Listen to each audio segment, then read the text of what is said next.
अध्याय 3। 7 भाइयों की बीरा बहन। 7 भाइयों की बीरा बहन। दादी, कहानी सुनाओ। दादी, कहानी सुनाओ ना। दादी। दादी की तरफ से कोई हूं हा नहीं है। रात का खाना हो चुका है। पापा शिकार यानी बकरे का मांस लाए थे। माँ ने बहुत स्वादिष्ट बनाया था। अमू 2 के बदले 3 रोटियां खा गया। अब नींद आ रही है। वैसे भी 9 से ऊपर समय हो गया है। कल स्कूल भी जाना है। लेकिन सोने से पहले दादी से कहानी सुनना एक अनिवार्य कार्य है। वह और दादी अलग अलग बिस्तर पर सोते हैं। दादी खाट पर और उसका बिस्तर कोठार अर्थात अनाज रखने के लकड़ी के बक्से पर सजता है। रोशनी बंद हो चुकी है। कमरे में अंधेरा है। सोने से पहले अमू खिड़की भी बंद कर देता है।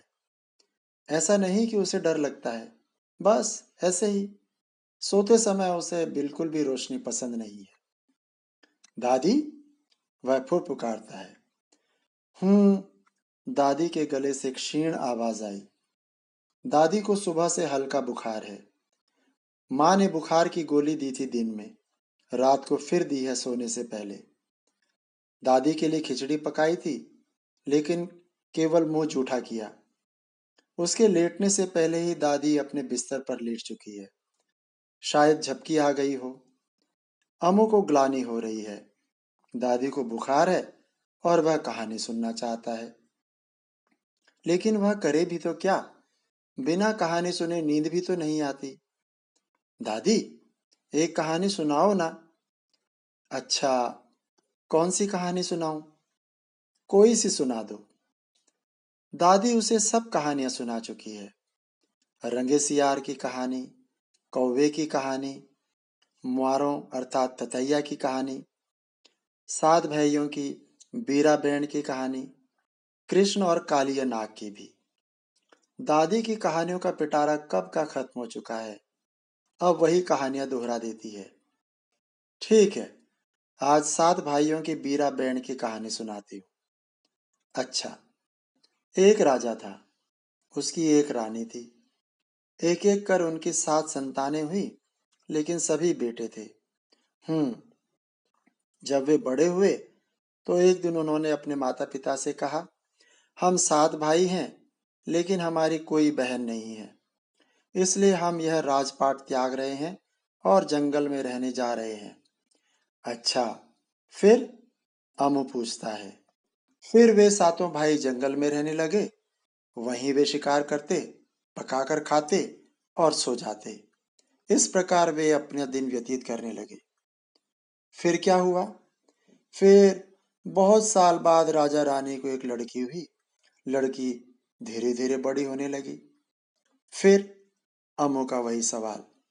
हालांकि अमू जानता है इसके बाद क्या हुआ और कहानी का क्या अंत होगा, फिर भी उसे दादी से कहानी सुनना अच्छा लगता है। ऐसा लगता है जैसे वह उसकी अपनी कहानी हो, जैसे वह उन पात्रों में से एक पात्र हो, जैसे वही राजकुमार हो। वह एक कल्पना लोक में पहुंच जाता है, जहां वह कहानी का मुख्य अभिनेता है और कहानी उसके इर्द गिर्द घूम रही है। वह लड़की धीरे धीरे बड़ी होने लगी। दादी कहानी सुना रही है। एक दिन वह और उसकी सहेलियां पनघट पर पानी भरने गई। वहां पर किसी ने पाद दिया। अम्मू के चेहरे पर मुस्कुराहट है। उसे बरबस हंसी छूटती है, किंतु किसी तरह रोकता है। सब लड़कियां एक दूसरे से पूछने लगी, तीन पादी, तीन पादी, तूने पादा, तूने पादा। हर लड़की मना कर देती है। अंत में सब अपने अपने भाइयों की कसमें खाने लगी। भैकसों मिन निपादी, भुला सो मिन निपादी। बड़े भाई की कसम मैंने नहीं पादा, छोटे भाई की कसम मैंने नहीं पादा। राजकुमारी का मुंह लटक गया। उसका तो कोई भाई नहीं था। वह किसकी कसम खाए? सहेलियों से कहने लगी, तुम लोग कितनी भाग्यशाली हो। तुम अपने भाइयों की कसम खा सकती हो। मैं किसकी कसम खाऊं? मेरा तो कोई भाई नहीं है। यह सुनते ही सहेलियां खिलखिलाकर हंस पड़ी। राजकुमारी को बुरा लगा। ये सब क्यों हंसने लगी? मैंने ऐसा क्या कह दिया? उसने पूछा। तुम सब क्यों हंस रही हो? एक सहेली ने कहा। अच्छा, जिसके 7 भाई हैं वह ऐसा कहती है? क्या कहती हो? मेरे साथ तो क्या, एक भी भाई नहीं है। दूसरी सहेली बोली। जा, जाकर अपने माँ पिताजी से पूछ तेरे कितने भाई हैं। हमसे क्या पूछती है? और सभी सहेलियां अपने अपने घरों को चल दी।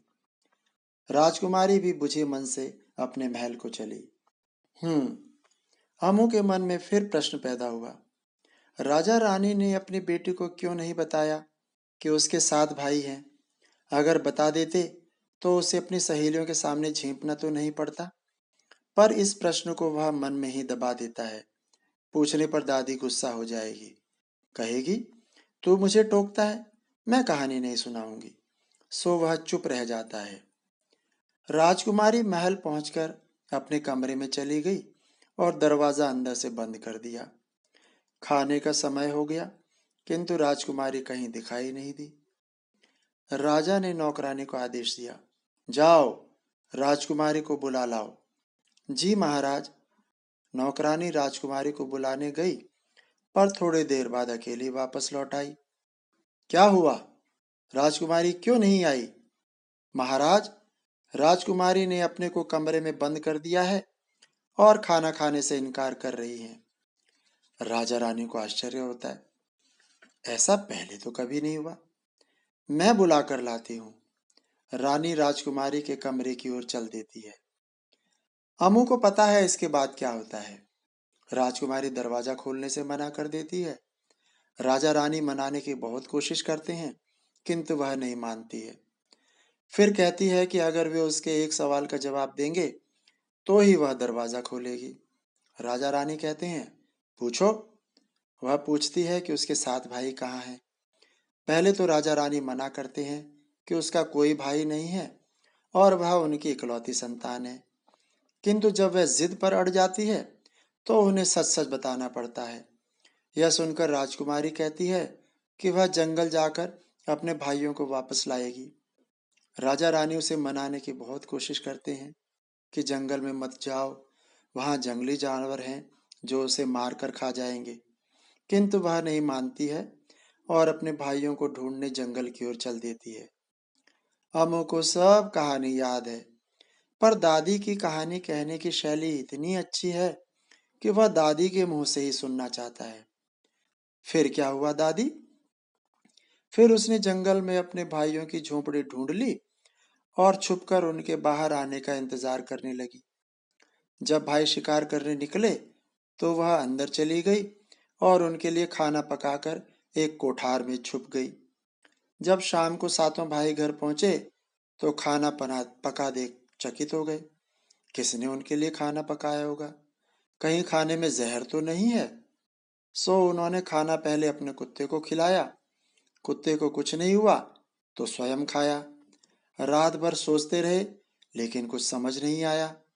अगली सुबह फिर जब सब भाई शिकार करने निकल गए, राजकुमारी ने फिर उनके लिए खाना पकाया और छुप गई। शाम को जब वे घर पहुंचे तो खाना तैयार था। अब तो वे परेशान हो गए। उन्हें समझ नहीं आ रहा था कि कौन उनके लिए खाना बना रहा था।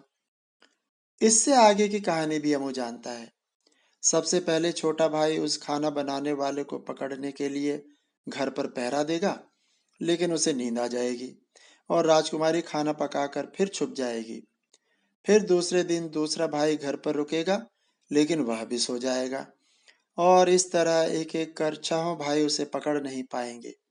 अंत में सबसे बड़ा भाई घर पर रहेगा और जब उसे भी नींद आने लगेगी तो वह चाकू से अपनी उंगली काट देगा और उस पर मिर्च छिड़क देगा, ताकि दर्द और जलन के मारे वह सो न पाए। और जब राजकुमारी खाना पकाने बाहर निकलेगी तो उसे पकड़ लेगा। उसे सब कहानी पता है। यह भी पता है कि अंत में क्या होगा। फिर भी आदतानुसार वह दादी से कहानी सुनता है और बीच बीच में हुंकारा भरता है। जब उन्होंने राजकुमारी से पूछा कि वह कौन है तो उसने बताया कि वह 7 भाइयों की बीरा बहन है। यह सुनकर सब भाई हर्षित हुए और वे सभी मिलजुल कर रहने लगे। अमू की आंखें नींद से बोझल होने लगी हैं। हुंकारा भरना चाहता है, लेकिन गले से आवाज नहीं निकल रही है। दादी कहानी सुनाई जा रही है। फिर एक दिन, हे अमू, तू सेगे क्या? तू सो गया क्या? अमू की आंखें खुल नहीं पा रही हैं। न दिमाग के अंदर कुछ घुस रहा है। वह जैसे नीचे और नीचे रसातल की ओर एक अलग दुनिया में जा रहा है, जहाँ कुछ नहीं है, केवल एक शून्य। न दादी, न माँ पापा, न कहानी, कुछ भी नहीं। दादी फिर पुकारती है, अमू बेटा, जगा है कि सो गया? जवाब में अमू के खर्राटों की हल्की सी आवाज ही दादी को सुनाई देती है। मुस्कुराकर दादी भी करवट लेकर सोने की कोशिश करने लगी है। यह था इस कहानी का तीसरा भाग। आपको कैसा लगा? बेबाक होकर अपनी राय दीजिए, और अगर अच्छा लगे तो सब्सक्राइब कीजिए। तब तक अगले एपिसोड तक के लिए आप सभी का धन्यवाद।